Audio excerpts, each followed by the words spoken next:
Welcome back to another part of the grammar section, that is on page number 11. Page number 11, task 3. Task 3, page number 11, task 3. Open your textbooks. Scramble the letters to form words. See the meaning clues in brackets. I read it once again for all of you. Scramble the letters to form words. See the meaning clues in brackets. Here we see a short exercise, activity part of grammar, where on the blackboard and also in your textbooks you find the letters all in random position. The letters are not in correct order. What you have to do is, you have to first see the meanings of the clues which is given in brackets. The meaning of this scrambled letter, this is scrambled letter part, and you have to see the meaning, the hidden meaning of that scrambled letter. Here it is praise, praise. So when the meaning, you know the meaning praise, just you have to think and ponder in what best possible way these letters can be formed to make a meaningful word.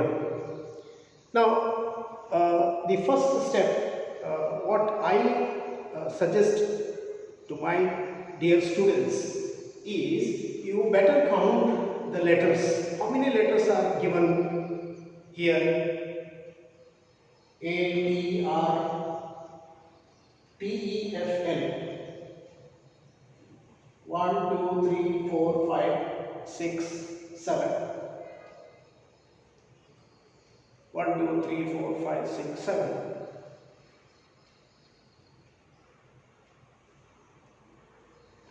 And the meaning is praise.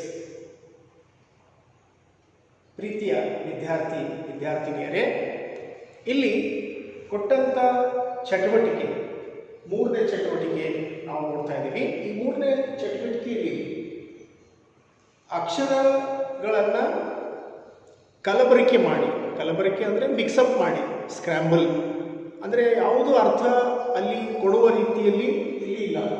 ATRTEFL ಅಂದರೆ ಏನು ಅರ್ಥ ಆಗಲ್ಲ. ಆದರೆ ನಮಗೆ ಅರ್ಥ ಮಾಡ್ಕೊಳ್ಳಿಕ್ಕೆ ಇಲ್ಲಿ ಬ್ರ್ಯಾಕೆಟ್ನಲ್ಲಿ praise ಅಂತ ವರ್ಡ್ ಕೊಟ್ಟಿದ್ದಾರೆ, ಹೊಗಳುವುದು. ಈಗ ಹೊಗಳುವುದು ಅಂದಾಗ ಈ ಪದಗಳನ್ನು ನಾವು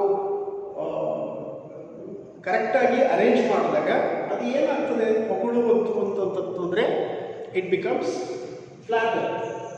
FLATTER.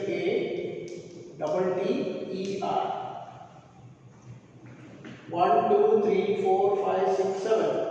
1, 2, 3, 4, 5, 6, 7. ಫ್ಲಾಟರ್ ಅಂದರೆ ಹೊಗಳುವುದು, flatter. Okay. Second one, we have again BOUDT. So when you see this BOUDT, you have to fill the blanks, and in bracket it is given as suspect. The meaning is given as suspect. So how many letters are there? 1, 2, 3, 4, 5. Okay, so 5 letters here are to arrange in such a way where you get one meaningful word. ಅಂದರೆ ಅರ್ಥಗರ್ಭಿತವಾದಂಥ ಒಂದು ಪದ ಈ ಅಕ್ಷರಗಳಿಂದ ನಾವು ಸೃಷ್ಟಿ ಮಾಡಿ, arrange ಮಾಡಿ, ಸಿದ್ಧಪಡಿಸಿ ಇಲ್ಲಿ ಬಿಟ್ಟ ಸ್ಥಳಗಳಲ್ಲಿ ಹಾಕಬೇಕು. ಅದಕ್ಕೆ ಅರ್ಥ ಹೇಗೆ ಕೊಟ್ಟಿದ್ದಾರೆ? ಸಂಶಯ ಕೊಡುವುದು. ಸಸ್ಪೆಕ್ಟ್ ಅಂದರೆ ಸಂಶಯ. ಸಂಶಯ ಏನಂತೀವಿ ಕನ್ನಡದಲ್ಲಿ? ಸಂಶಯ. ಮತ್ತೊಂದು ಪದ ಏನಿದೆ ಸಮಾನಾರ್ಥಕ ಪದ ಡೌಟ್.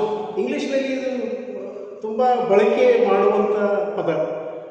ಡೌಟ್ ಬರ್ಲತ್ತು ನನಗೆ, ನನಗೆ ಯಾಕೋ ಡೌಟು ಅಂತ ಹೇಳ್ತೀವಿ, ಸರಿನಾ? ಡೌಟ್ ಸ್ಪೆಲ್ಲಿಂಗ್ ಏನಿದೆ ನೋಡಿ, DOUBT. 1 2 3 4 5 1 2 3 4 5 ಕರೆಕ್ಟ್ ಕುಂತುತ್ತದೆ, ಹೌದಾ? ಆದರೆ ನಾವು ಉಚ್ಚಾರಣೆ ಮಾಡುವಾಗ, ಪ್ರೊನೌನ್ಸಿಯೇಷನ್ ಮಾಡುವಾಗ ಈ ಬಿ ಅಕ್ಷರ ಸೈಲೆಂಟ್ ಆಗುತ್ತೆ. ನಾವು ಓದುವಾಗ ಇದನ್ನು ಡೌಟ್ ಅಂತ ಓದಬೇಕು, ಸಂಶಯ, suspect. Third one we have RAGTEDY. RAGTEDY. Then go to the meaning. The meaning which is given already there with you in the textbook. The meaning is given unhappy ending. Unhappy ending ಅಂದ್ರೆ unhappy ending ಅಂದ್ರೆ,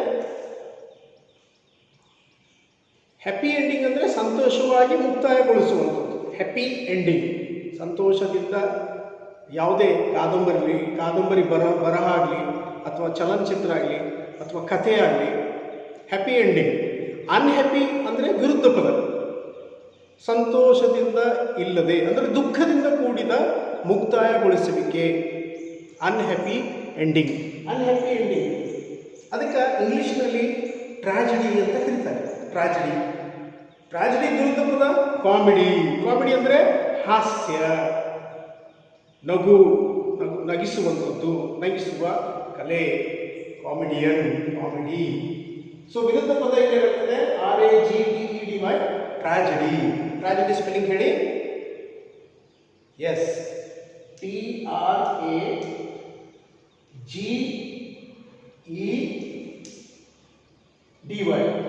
tragedy. Correct ಆಯ್ತಾ?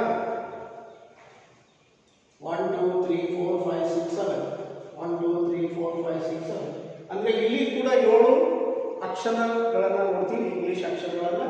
ಅದಕ್ಕೆ ಅರ್ಥಗರ್ಭಿತವಾದ ಇಲ್ಲಿ ಬಿಟ್ಟ ಸ್ಥಳವನ್ನು ನಾವು ತುಂಬಿಸಿವಿ. ಅದು ಏನಾಯಿತು? ಟ್ರಾಜಿಡಿ. ಟ್ರಾಜಿಡಿ ಅಂದರೆ ಅನ್ಹ್ಯಾಪಿ ಎಂಡಿಂಗ್, ದುಃಖದಿಂದ ಮುಕ್ತಾಯಗೊಂಡಂಥದ್ದು. ಅದು ಯಾವುದೇ ಇರಲಿ, ಕಥೆ ಇರಲಿ, ಕಾದಂಬರಿ ಇರಲಿ, ಅಥವಾ ಯಾವುದೇ ಏನಪ್ಪ, something which ends unhappy. Fourth one, RAGFENMT. So ಅಕ್ಷರಗಳನ್ನು ನೀವು ಕರೆಕ್ಟಾಗಿ ಅದನ್ನು ಪ್ರಾಕ್ಟೀಸ್ ಮಾಡಿ ಬರೆಯುವಾಗ ಅದನ್ನು ಕೌಂಟ್ ಮಾಡಿ, ಅಕ್ಷರಗಳನ್ನು ಗಮನವಿಟ್ಟು ನೋಡಿ, ಆಮೇಲೆ ಇಲ್ಲಿ ಧ್ಯಾನ ಕೊಟ್ಟು ಯೋಚನೆ ಮಾಡಿದಾಗ ನಿಮಗೆ ಅದೊಂದು ಅರ್ಥ ಸಿಗುತ್ತದೆ ಅಲ್ಲ. 1 2 3 4 5 6 7 8 ಈ 8 ಅಕ್ಷರಗಳಿಂದ ಕೂಡಿದಂಥ ಒಂದು ಪದ ಬರಬೇಕು. ದಿಸ್ ಈಸ್ ಸ್ಕ್ರಾಂಬಲ್, ಕಲಬೆರಕೆ, mix-up. All the letters are in mixed pattern, random ಆಗಿದೆ, ಕಲಬೆರಕೆಯಲ್ಲಿದೆ. ಅದನ್ನು ಒಂದೊಂದೊಂದನ್ನು ಎಣಿಸಿ ಸರಿಯಾಗಿ ಅದನ್ನು ಸಿದ್ಧಪಡಿಸಿದಾಗ ಒಂದು ಅರ್ಥಗರ್ಭಿತವಾದ ಪದ ಸೃಷ್ಟಿಯಾಗುತ್ತೆ. ಆ ಚಟುವಟಿಕೆಯನ್ನು ನಾವು ನೋಡ್ತಾ ಇದ್ದೀವಿ, ಕಲಿತಾ ಇದ್ದೀವಿ.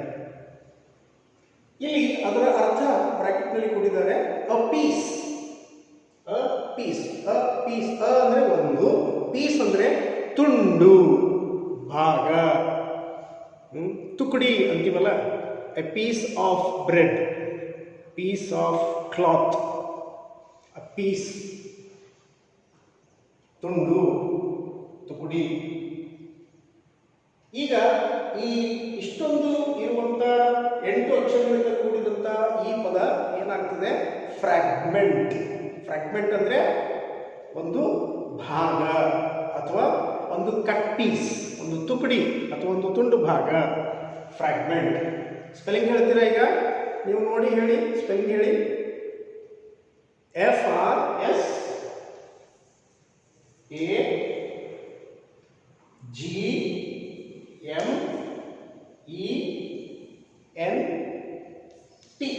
FRAGMENT. ಫ್ರ್ಯಾಗ್ಮೆಂಟ್. 1 2 3 4 5 6 7 8 1 2 3 4 5 6 7 8 8 ಅಕ್ಷರಗಳಿಂದ ಕೂಡಿದ ಪದ ಯಾವುದು ಬಂತು ಇಲ್ಲಿ ಹೊರಗೆ ಬಂತು? ಫ್ರಾಗ್ಮೆಂಟ್. ಫ್ರಾಗ್ಮೆಂಟ್ ಅಂದರೆ ಒಂದು ಭಾಗ. ಸಿಕ್ಸ್ತ್ ಒನ್, ಫಿಫ್ತ್ ಒನ್ ಹೋಗೋಣ. ಐದನೇದು RAETL. RAETL ಎಷ್ಟಿದೆ ಇಲ್ಲಿ?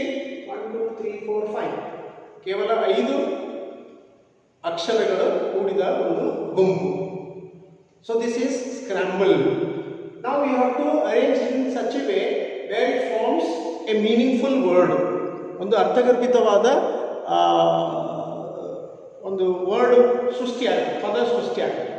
ಅದಕ್ಕೆ ನೀವು ಧ್ಯಾನ ಕೊಟ್ಟು ಬ್ರ್ಯಾಕೆಟ್ನಲ್ಲಿ ಕೊಟ್ಟಂಥ ಒಂದು ಸುಳಿವು ಕ್ಲೂಸ್ ಕೊಟ್ಟಿದ್ದಾರೆ.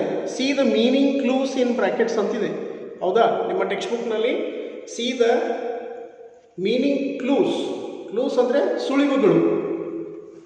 See the meaning clues in brackets. ಬ್ರ್ಯಾಕೆಟ್ಸ್ನಲ್ಲಿ ಏನು ಕೊಟ್ಟಿದ್ದಾರೆ? ಕೇರ್ಫುಲ್. ಕೇರ್ಫುಲ್. ಕೇರ್ಫುಲ್ ಅಂದರೆ ಇದು ಕೂಡ ನಿಮಗೆ ದಿನದಲ್ಲಿ ದಿನನಿತ್ಯ ಬಳಸುವಂಥ ಪದ. ಕೇರ್ಫುಲ್ ಅಂದರೆ ಈಗಂತೂ ಕೊರೋನಾ ವೈರಸ್ ಎಲ್ಲ ಕಡೆ ಹರಡ್ತಾ ಇದೆ. ಹಾಗಿದ್ದಲ್ಲಿ ಎಲ್ಲರೂ ಎಚ್ಚರಿಕೆ ವಹಿಸಿ, ಸೇಫ್ ಆಗಿರಿ, ಕೇರ್ಫುಲ್ ಆಗಿರಿ ಅಂತ ಹೇಳ್ತಾರೆ, ಹೌದಾ? ನಾವು ಇನ್ನು ಬೇರೆಯವರಿಗೆ ಹೇಳ್ತೀವಿ. ಒಬ್ಬರಿಂದ ಒಬ್ಬರಿಗೆ ನಾವು ಎಜುಕೇಟ್ ಮಾಡುವಂಥದ್ದು, ಇನ್ನೊಬ್ಬರ ಜೀವವನ್ನು ರಕ್ಷಿಸುವಂಥದ್ದು. ಕೇರ್ಫುಲ್, ಎಚ್ಚರಿಕೆ, ಸುರಕ್ಷಿತವಾಗಿರಿ, ಎಚ್ಚರಿಕೆ, ಜಾಗರೂಕತೆ, ಕೇರ್ಫುಲ್, ಕೇರ್ಫುಲ್ ಆಗಿರಿ. ಸೊ ಅಲ್ಲಿ ಹೇಳಿಗೆ ನೀವು ಏನು ಬರ್ಬೋದು ಉತ್ತರ? ಅಲರ್ಟ್. Alert, ALERT. ALERT. ಎಚ್ಚರಿಕೆ, ಕೇರ್ಫುಲ್, ಜಾಗರೂಕರಾಗಿರಿ, ಎಚ್ಚರಿಕೆಯಿಂದರಿ. ಅಲರ್ಟ್. ಸೇಫ್, ಸುರಕ್ಷಿತ. ಸೇಫ್ ಅಂದರೆ ಸುರಕ್ಷಿತವಾಗಿರಿ. ಅಲರ್ಟ್ ಅಂದರೆ ಎಚ್ಚರಿಕೆಯಿಂದ ಇರಿ, ಅಲ್ಲ? ಸರಿ, ಆರನೇದು ಹೋಗೋಣ. ಸ್ವಲ್ಪ ದೊಡ್ಡದಿದೆ ಇದು. ಎರಡು, ಆರನೇದು ಮತ್ತು ಏಳನೇದು ಸ್ವಲ್ಪ ದೊಡ್ಡದಿದೆ. ಆದರೆ ಯಾವುದು ನಿರಾಶೆ ಆಗುವಂಥದ್ದು ಅಥವಾ ಅಯ್ಯೋ ಇದು ಹೇಗೆ ಮಾಡೋದು ಅಂತ ಚಿಂತೆ ಮಾಡೋದಿಲ್ಲ. ಸ್ವಲ್ಪ ಧ್ಯಾನ ಕೊಟ್ಟು ಜಾಗರೂಕತೆಯಿಂದ, ಎಚ್ಚರಿಕೆಯಿಂದ, ಅಲರ್ಟಾಗಿ ನೀವು ಅವುಗಳನ್ನು ಕೌಂಟ್ ಮಾಡಿ ಆ ಮೀನಿಂಗನ್ನು ನೋಡಿಕೊಂಡ್ರೆ ನಿಮ್ಮ ತಲೆಗೆ ಒಂದು ಪದ ಹೊಳೆಯುತ್ತದೆ. ದಿನನಿತ್ಯದಲ್ಲಿ ಬಳಸುವಂಥ ಪದಗಳು ಅದಾವು, ಕೆಲವು ಹೊಸವನ್ನು ಕೂಡ ನಾವು ಕಲಿತಾ ಇದ್ದೀವಿ, ಹೌದಾ? CACSRIYT. CACSRIYT ಎಷ್ಟಿದೆ? 1 2 3 4 5 6 7 8. So there are 8 letters. 8 letters ಆದಮೇಲೆ ಹೆಂಗಪ್ಪ ಮಾಡೋದು? ಇದು ಏನೂ ಹೊಳಿತಾ ಇಲ್ಲಲ್ಲ, 5 ನಿಮಿಷ ಆದ್ರೂ ನಮ್ಗೆ ಏನೂ ಬರ್ತಾ ಇಲ್ಲಲ್ಲ, 10 ನಿಮಿಷ ಆದ್ರೂ ಏನು ಉತ್ತರ ಸಿಗ್ತಾ ಇಲ್ಲ ಅಲ್ಲ ಅಂತ ಕೆಲವೊಂದು ಸಲ ಆಗ್ತದೆ, ಸರಿನಾ? ಆದರೂ ಕೂಡ ಬ್ರ್ಯಾಕೆಟ್ನಲ್ಲಿ ಕೊಟ್ಟಂಥ ಒಂದು ಸುಳಿವು, ಕ್ಲೂಸ್, ಮೀನಿಂಗ್ಸನ್ನು ಕೊಟ್ಟಿದ್ದಾರೆ. ಇದರ ಅರ್ಥ, ಯಾವ ಅರ್ಥ ಇಲ್ಲಿ ನೀವು ತುಂಬಿಸ್ಬೋದು, ಬಿಟ್ಟ ಪದದಲ್ಲಿ ತುಂಬಿಸ್ಬೋದು. ಯಾವ ಅರ್ಥವನ್ನು ನಿಮ್ಮ ತಲೆಯಲ್ಲಿ ವಿಚಾರ ಮಾಡಿಕೊಂಡು ಇದನ್ನು ಅಲ್ಲಿ ಹಾಕ್ಬೋದು. ಶಾರ್ಟ್ ಸಪ್ಲೈ ಅಂದರೆ ಕೊರತೆ. ಸಪ್ಲೈ ಅಂದ್ರೇನು? ಈಗ ಸಪ್ಲೈ ಅಂದರೆ ಸಾಮಗ್ರಿಗಳನ್ನು ಸಪ್ಲೈ ಮಾಡ್ತಾರೆ, ಅಂದರೆ ಒಂದು ಕಡೆಯಿಂದ ಇನ್ನೊಂದು ಕಡೆಗೆ ಸಾಗಿಸುವಂಥ ಸಪ್ಲೈ, ಅನುಕೂಲ ಮಾಡಿ ಸಾಗಿಸುವಂಥ ಪ್ರಕ್ರಿಯೆಗೆ ನಾವು ಸಪ್ಲೈ ಅಂತೀವಿ. ಕರೆಂಟ್ ಸಪ್ಲೈ ಇಲ್ಲ, ಕರೆಂಟ್ ಸಪ್ಲೈ ಇದೆ, ಅಥವಾ ನೀರು ಹರಿತಾ ಇದೆ ಅಂತ ಹೇಳ್ತೀವಲ್ಲ ನಮ್ಮ ಭಾಷೆಯಲ್ಲಿ. ಸೊ ಸಪ್ಲೈ, ಶಾರ್ಟ್ ಸಪ್ಲೈ ಅಂದರೆ ಕೊರತೆ. ಮಾರ್ಕೆಟ್ನಲ್ಲಿ ಏನಾದರೂ ನಮಗೆ ಕೊರತೆ ಆದಾಗ, ಅದು ತರಕಾರಿ ಆಗಲಿ, ಹಣ್ಣಾಗಲಿ, ಟೊಮ್ಯಾಟೋಸ್ ಆಗಲಿ, ಅಥವಾ ಇನ್ನಿತರ ದಿನನಿತ್ಯ ತಿನ್ನುವ ಪದಾರ್ಥ ಆಗಲಿ, ರ್ಯಾಷನ್ ಆಗಲಿ, ದಿನಸಿ ಪದಾರ್ಥಗಳು, ಅದು ಶಾರ್ಟ್ ಸಪ್ಲೈ ಆದರೆ ನಾವೇನಂತೀವಿ? ಸ್ಕೇರ್ಸಿಟಿ ಅಂತೀವಿ. ಕೊರತೆ, ಸ್ಕೇರ್ಸಿಟಿ. ನೋಡಿ ಎಷ್ಟಿದೆ ಇಲ್ಲಿ? 1 2 3 4 5 6 7 8. 8 ಬರುವಂಥ ಪದ ಯಾವುದು? ಸ್ಕೇರ್ಸಿಟಿ. ನೋಡಿ ಸ್ಪೆಲ್ಲಿಂಗ್ ಹೇಗಿದೆ ಅನ್ನೋದು? SCARSITY.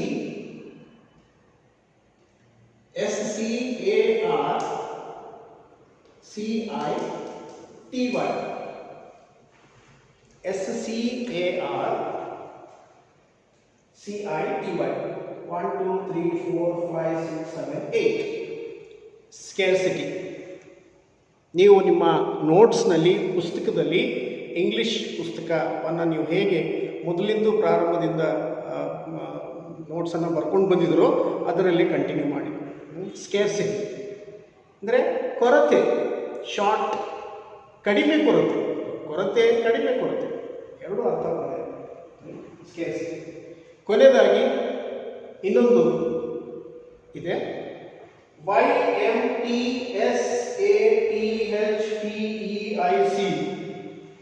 ನೋಡಿ ನಿಮ್ಮ ಟೆಕ್ಸ್ಟ್ ಬುಕ್ನಲ್ಲಿ 11 ಅಕ್ಷರಗಳಿಂದ ಕೂಡಿದಂಥ YMTSATHPEIC.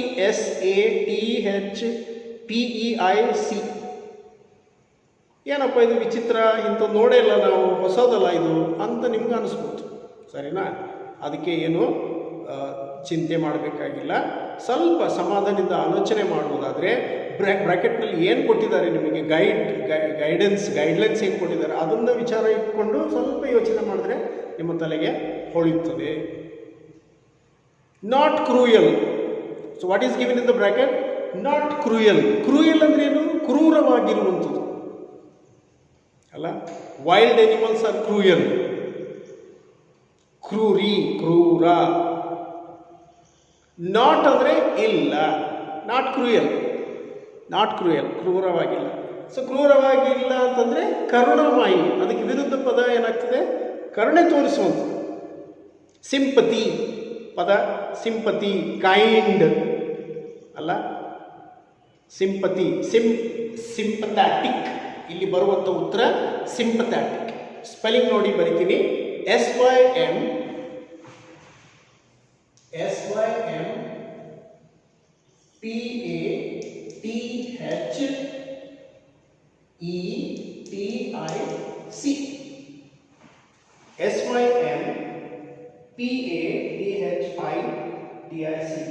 So let me count down the letters. 1, 2, 3, 4, 5, 6, 7, 8, 9, 10, 11.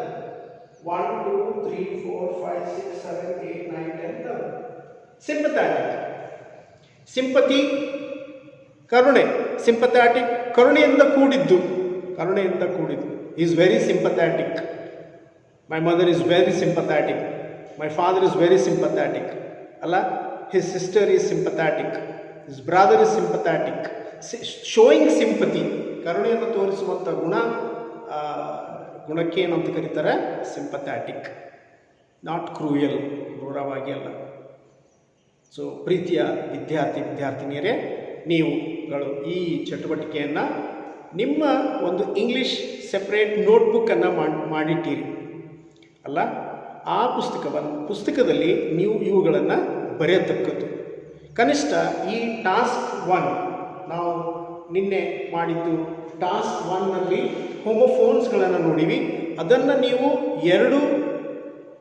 3 ಸಲ ಬರೆಯುವಂಥದ್ದು ನನ್ನ ಒಂದು ಸಲಹೆ.